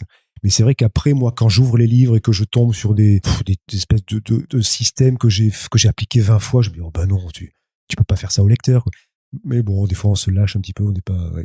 Et toi, Navo, il y a des trucs avec le recul où tu te dis ça, j'ai peut-être été un peu léger là-dessus, ou j'aurais dû écrire différemment. Ouais, mais c'est plus sur l'aspect, on va dire, politique, tu vois. C'est-à-dire que si ma blague, elle est méchante, mais qu'elle était volontairement méchante et que j'avais conscience qu'elle était méchante, je l'assume complètement. Mais si par contre je me dis, mais c'est bête là ce que j'ai dit, Tu vois, il y a pas longtemps, j'ai fait un podcast. Alors, je pars dans une anecdote, mais tu vas comprendre pourquoi. J'ai fait un podcast et à un moment, ils avaient un truc qui était est-ce que t'es plus marrant que toi-même? Et ils ont repris des trucs de la bande pas dessinée. Ils me demandaient de trouver la chute. Moi, si je trouvais une autre chute, si je me rappelais de la chute ou si je trouvais pas une bonne chute. Tu vois. Et il y en a une, quand ils me le font, je m'en rappelle. La blague était toute conne, c'était j'ai longtemps cru que ma meuf était un mec, mais je crois que c'était à cause de sa bite. Et en fait, quand ils me la disent, je me dis, mais elle est transphobe cette blague. Sauf qu'il y a, alors maintenant la bande dessinée, ça date d'il y a 15 ans. Il y a 15 ans, mais alors déjà le sujet, il m'avait complètement échappé, mais je crois qu'il avait échappé au monde entier. Et je me dis, tiens, c'est marrant, c'est intéressant, parce que cette même blague, pour moi, maintenant, elle marche dans l'autre sens, en fait. C'est quelqu'un qui dit ça, ça devient limite si c'était comme ça que je l'avais imaginé, je me dis, ah, c'est marrant, le mec est transphobe. Il fait une blague transphobe, tu vois. Et donc, il y a un truc où plus tu vieillis, plus j'espère pour toi t'évolues dans la vie et tu te poses des questions sur le monde et le monde qui t'entoure, et plus tu regardes en arrière, plus tu te dis alors c'est pas grave, c'est un instantané, c'est une photo d'une époque, mais je referai pas du tout cette blague. Et d'ailleurs je pense que c'est je prends ce pari que c'est le prochain, là je rentre en politique, je prends le pari, mes amis, que c'est le prochain combat à mener du côté des privilégiés. C'est de convaincre les autres privilégiés que l'évolution, c'est bien. Parce que je pense que pour l'instant, tout le monde est paralysé à l'idée qu'on te ressorte un vieux tweet. Moi, ça m'est déjà arrivé, on me sort un vieux tweet et je dis, c'est de la merde ce tweet. Je le supprime, je suis fier d'avoir évolué. J'invite toute personne qui pense comme je pensais à cette époque-là, d'arrêter de penser comme je pensais à cette époque-là et de penser comme je pense maintenant. Faites le chemin, je suis là-bas, je vous fais coucou, venez. Parce que là, pour l'instant, on a peur de se faire attraper sur un truc raciste, sexiste, homophobe qu'on a dit il y a 30 ans. Oui, comme James Gunn qui s'est fait virer de Disney pour des vieux tweets d'il y a 10 ans. Qui se fasse virer. Après, merde, je suis désolé, hein, je suis en train de faire un détournement de conversation. Non, mais après, en France, il y a des gens qui parlent de cancel culture alors qu'elle n'existe pas en France. Aux États-Unis, ils ont un autre problème à gérer qui est la frilosité des studios, où je pense que le gars aura beau dire j'ai évolué, j'ai changé, il dit oui, mais on ne prend pas le risque, donc tu prends tes affaires et tu te barres. Donc là-bas, il y a de la cancel culture qui est cool quand c'est vraiment le gars a fait 3000 agressions, qui est moins cool quand le gars il a fait une blague homophobe il y a 20 ans et que limite c'est le même studio qui applaudissait des deux mains en disant c'est génial, et là il dit désolé Coco, le vent a tourné, maintenant il y a des gens qui aiment pas ta blague donc tu disparais. C'est plus américain, on va dire. En France, il n'y a pas trop de cancel culture, nous on est cool, on donne des Césars à Polanski, donc je pense que ceux qui se sentent pas bien en disant oh mon Dieu on m'empêche de parler, c'est pas vrai, on les empêche pas de parler, mais je pense qu'on gagnerait tous à dire j'ai évolué, plutôt que d'avoir peur d'aller supprimer ses tweets en secret en disant oh mon Dieu, avant tu vois, limite, je pense qu'il y a certaines personnes qui disent putain faut que j'aille brûler mes anciennes BD, encore plus dans la BD où la BD c'est vraiment un espace de liberté et tout ça, pour dire que s'il y a des choses que je trouve moins bien avec le temps, c'est souvent des choses où je me dis j'aurais pu être plus malin, mais il se trouve que j'étais pas aussi malin que ça à l'époque, donc je m'en veux pas, mais si c'était à refaire je le ferais autrement, tout en acceptant que si par contre la blague me fait marrer et qu'elle est raciste, c'est possible que je la fasse parce qu'elle me fait marrer et que j'ai conscience qu'elle est raciste. J'ai beaucoup moins tendance à le faire. Mais par exemple, quand je travaille avec des gens, maintenant, je préviens. La personne me dit, ah, je vais faire cette blague. Je lui dis, cette blague est homophobe. T'es prévenu. Voilà. Si tu l'as fait et qu'après, il y a des gens qui viennent te dire, voilà, si après, il y a des gens qui viennent te dire c'est homophobe, au moins, ne fais pas l'erreur de dire qu'elle l'est pas. Que moi, je te dis qu'elle l'est. Et qu'il vaut mieux que tu aies une posture de dire je l'assume et je vous l'explique et je vous explique pourquoi je l'ai fait, que ce réflexe qu'on a quand on sait pas qu'on a fait une connerie, tu vois, tu fais tomber un truc par terre et tout le monde te regarde. Tu sais pas moi. Mais c'est encore pire, parce que là, maintenant, t'es un menteur, en plus d'être le mec qui a fait tomber le truc par terre. Voilà, fin de la parenthèse sociétale. Je l'aime beaucoup. Tu pourras tout couper. Non, je l'aime beaucoup. On va la garder. Comment est-ce qu'on construit un bon personnage? Par exemple, Serge le Mito. Est-ce que c'est une construction? Est-ce que c'est pas juste Jonathan Cohen? Ouais, Serge le Mito, en fait, si c'est une construction, parce que en gros, on a envie de l'aimer, ce Serge le Mytho. Il a un côté pas pathétique, mais parce qu'en fait, moi, il y a une souffrance. Je déteste le mensonge. Et donc rapidement, quand on a discuté avec Kian et Jonathan de comment on allait faire fonctionner ce personnage, on a discuté de qu'est-ce qui fait qu'on peut aimer un menteur ou pas. On s'est posé beaucoup de questions sur qui il est, d'où il vient, même des choses que tu vois pas à l'image, mais tu vois, typiquement, il s'est fait abandonner par son père. Et je pense pas qu'on le sait dans la série. On peut le deviner parce qu'il passe son temps à dire que son père, c'est le meilleur pote de Steve Jobs, etc., etc. Donc tu te dis, c'est bizarre, sa mère, elle existe, elle est en haut d'un immeuble à Aubervilliers, et son père, il est tout le temps par Mons et par Vaux, voilà. Et donc en fait, nous, l'image qu'on avait, c'était l'image tu sais, quand t'es en primaire ou au collège, ce pote mytho, avec le recul, maintenant que t'es adulte, à l'époque, c'était juste marrant, mais quand tu y repenses, tu te dis, mais quand même, lui, il vivait dans un foyer, et son père, il le tapait, non? Tu vois, et tu te rends compte qu'en fait, il s'est inventé une vie parce que la vraie vie le satisfait pas et le rend profondément triste. L'idée, c'est ça, c'est d'avoir toutes ces bases-là parce que pour le coup, là, c'était important parce que tout ça, c'était un guide pour Jonathan, pour que Jonathan puisse improviser. Par exemple, il ne ment jamais pour obtenir de l'argent. On en a fait un thème à un moment dans un épisode pour montrer qu'il n'y arrive pas, mais sinon, tout le reste du temps, c'est pas du tout un arnaqueur, c'est-à-dire qu'il utilise jamais un mensonge pour te taxer 10 balles. Il ment parce qu'en fait, au fond, son profil, c'est que c'est un auteur. En fait, c'est un artiste, mais qui a pas de moyen d'expression, et son moyen d'expression, c'est d'interagir avec les gens et de leur raconter des histoires. Donc, il va pas te prendre de l'argent, il va pas t'arnaquer, il ment jamais pour son intérêt personnel, en fait. Tout ça, c'est des choses qu'on a construites avant, comme une espèce de profil psychologique du personnage, pour que Jonathan puisse s'appuyer dessus pour développer son personnage dans ses impros. Donc, je dirais qu'il faut faire une espèce de profil psychologique, faut pas hésiter à connaître le passé de ton personnage, même si tu l'utilises pas. Il y a des méthodes, tu sais, où tu réponds à des séries de questions. Mais en vérité, tu pourrais prendre n'importe quel magazine à la con avec des tests dedans et le faire passer à ton personnage. Si t'arrives pas à répondre à une des questions, c'est passer triangle, rond ou carré pour un de tes personnages, c'est que il te manque encore des trucs. Pose-toi la question et trouve la réponse qu'il donnerait lui. Toi, Fabrice, dans certains de tes albums, on est plus sur le plot. D'ailleurs, tiens, il y a une situation de départ, on va la développer. Et les personnages sont assez peu caractérisés. Par contre, comme dans tes romans, ils ont une personnalité, ils ont un ton qui est peut-être pas très éloigné de toi. Hélas, ouais. Bah ouais, j'ai l'impression d'écrire toujours le même livre, moi, en fait. Parce que moi, j'ai pas des personnages, en fait, j'ai un personnage. Alors, je sais que ça se voit pas trop, je change le prénom un petit peu, je change la forme. Clairement, j'ai un archétype, je suis obsédé par un archétype qui est un petit peu toujours le même, qui me ressemble un petit peu, mais en pire, je crois, une espèce de double maléfique. Enfin, pas maléfique, mais en tout cas, un double...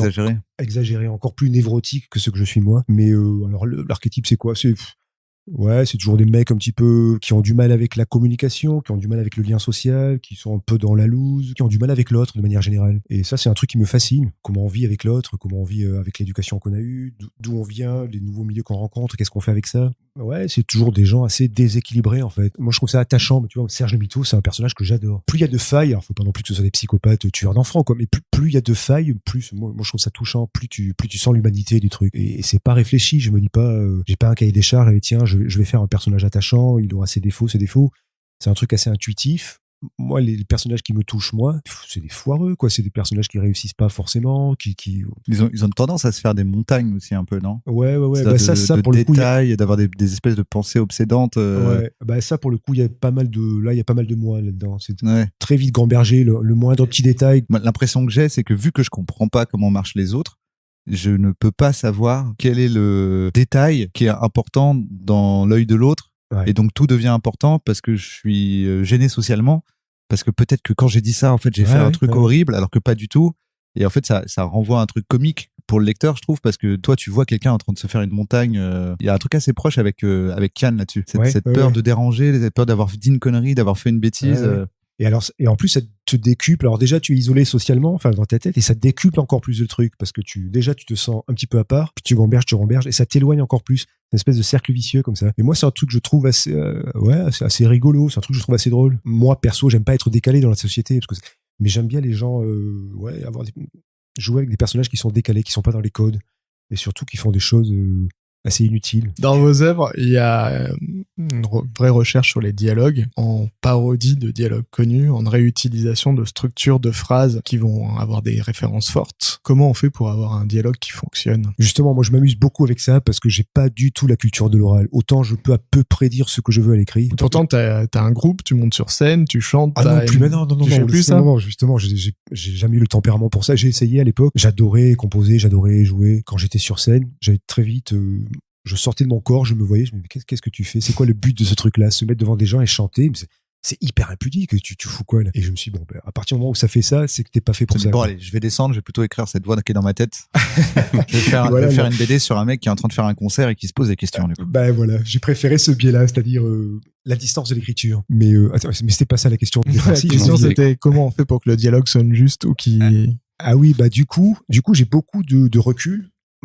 Assez maladivement d'ailleurs, j'ai beaucoup de recul sur les codes oraux, justement parce que moi l'oral je suis pas très fort et je m'amuse avec les codes parce que tu t'aperçois on ne peut communiquer que parce qu'il y a les codes. Si chacun parlait à sa manière, on se comprendrait pas sur le bordel. Mais j'aime bien jouer sur ces trucs-là. Dans certains milieux on parle comme ça, dans d'autres on parle comme ça, et tirer le fil des codes jusqu'à l'absurde. Et souvent voir que t'as pas besoin de beaucoup tirer que déjà des choses qu'on emploie, des mots qu'on emploie, des expressions, c'est très absurde quand ils pensent. Et là encore, c'est hyper handicapant d'un point de vue social parce que je suis souvent en train d'écouter les gens et très vite je suis sur la métacommunication. C'est ça, sur la métacommunication et après, hop, on te parle à toi et tu sais plus de quoi ça parlait en fait. Alors, c'est terrible.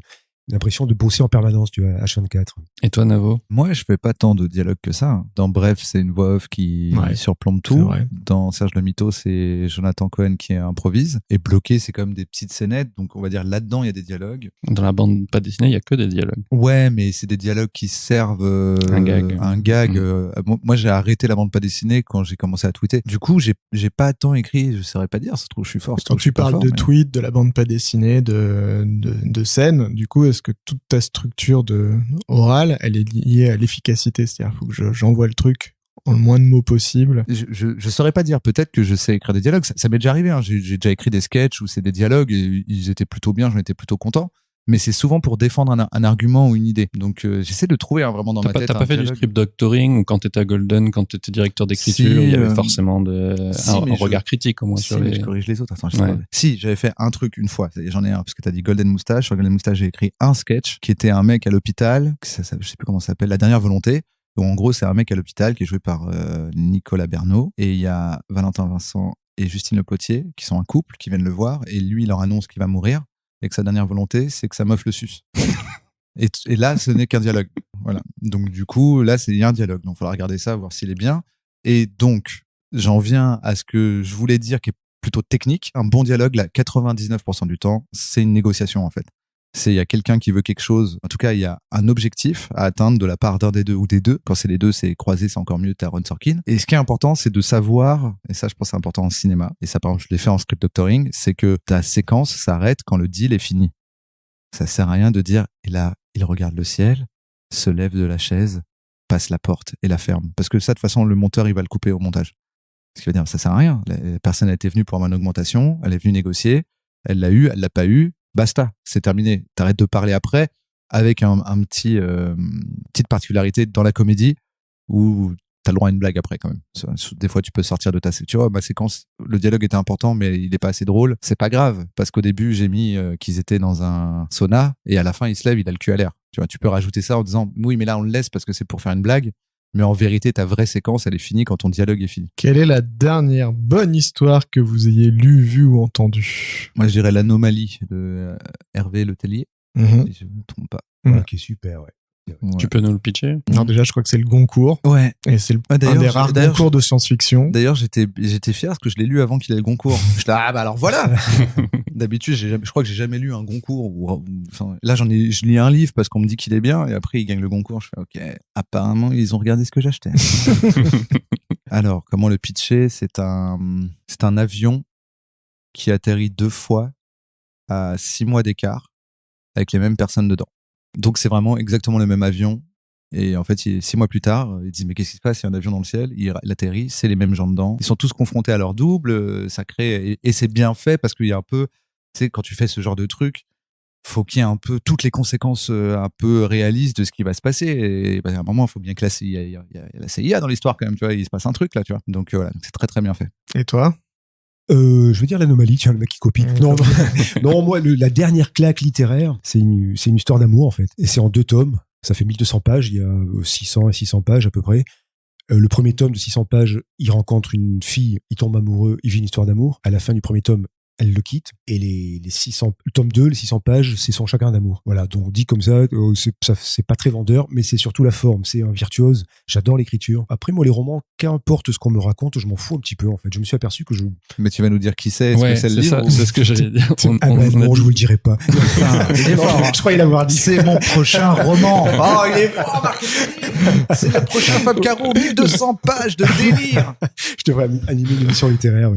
Donc oui, c'est Grégoire Bouillet, le dossier M. C'est quoi le meilleur conseil d'écriture que vous ayez reçu?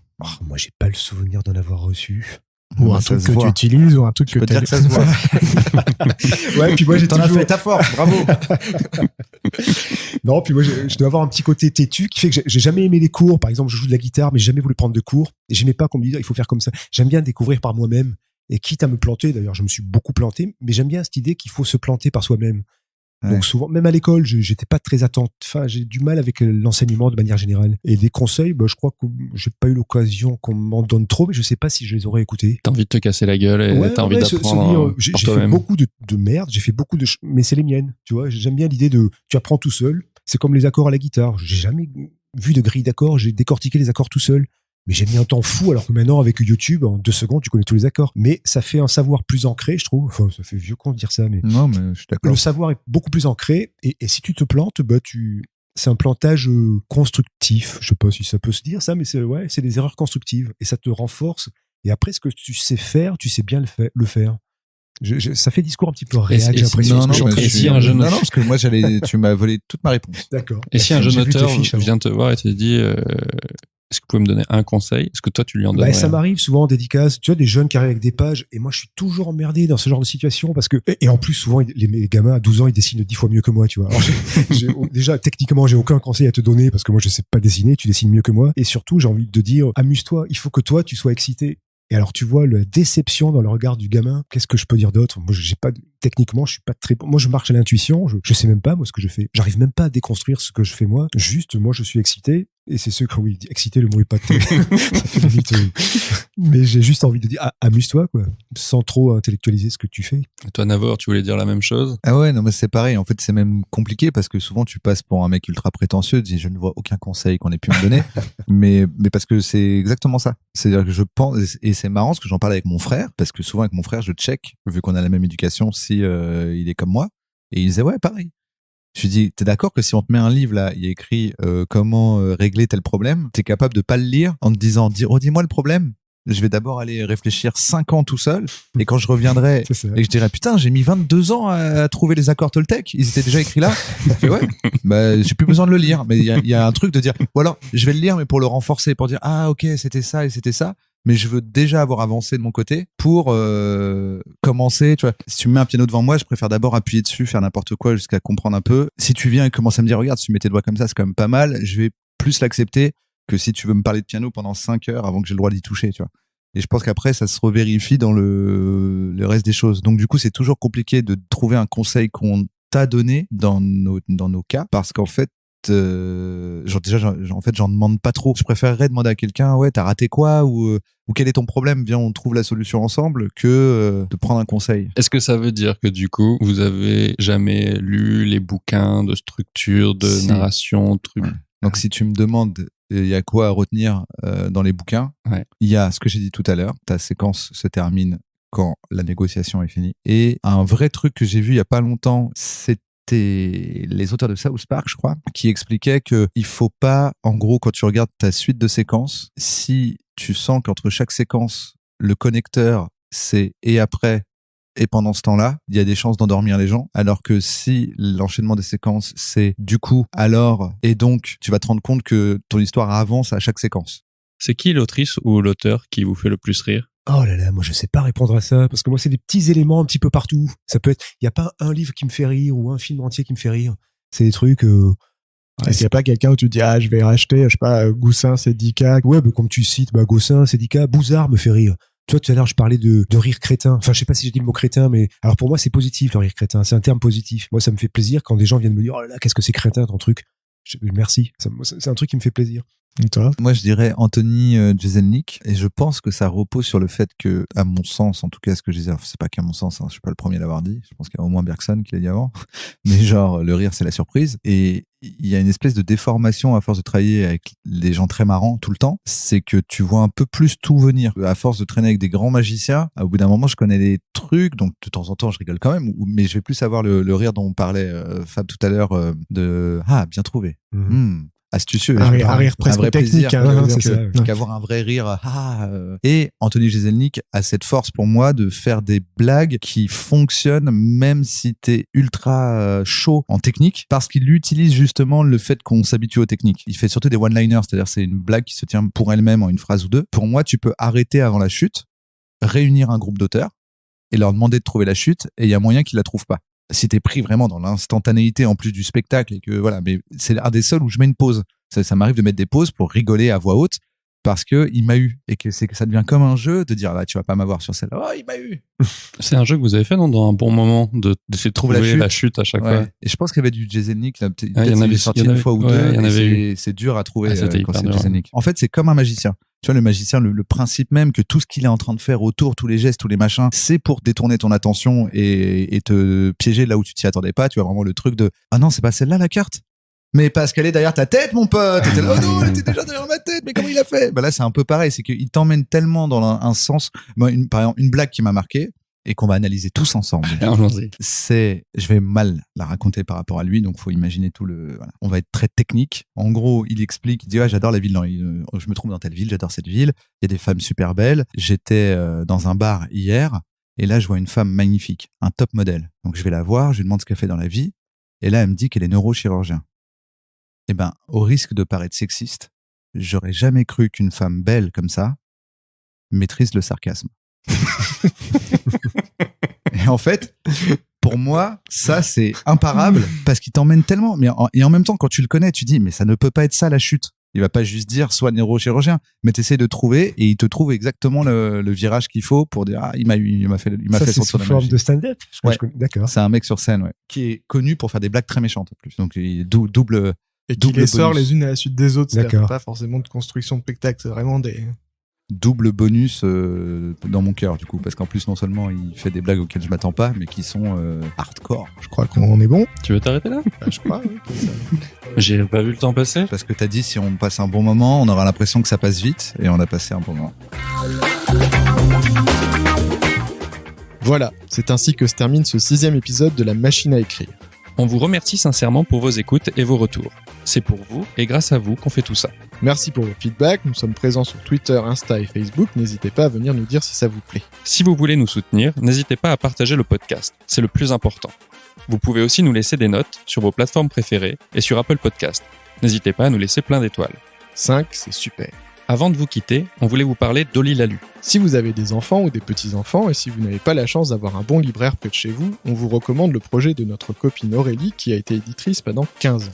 Sur son site olilalu.com, olilalu.com, Aurélie vous propose un abonnement livre qui vous permet de recevoir chez vous, chaque mois, une sélection d'œuvres jeunesse minutieusement choisies, accompagnées de fiches d'activités réalisées par des spécialistes de la petite enfance. Vous y découvrirez des classiques de la littérature jeunesse et les plus beaux livres d'images du moment.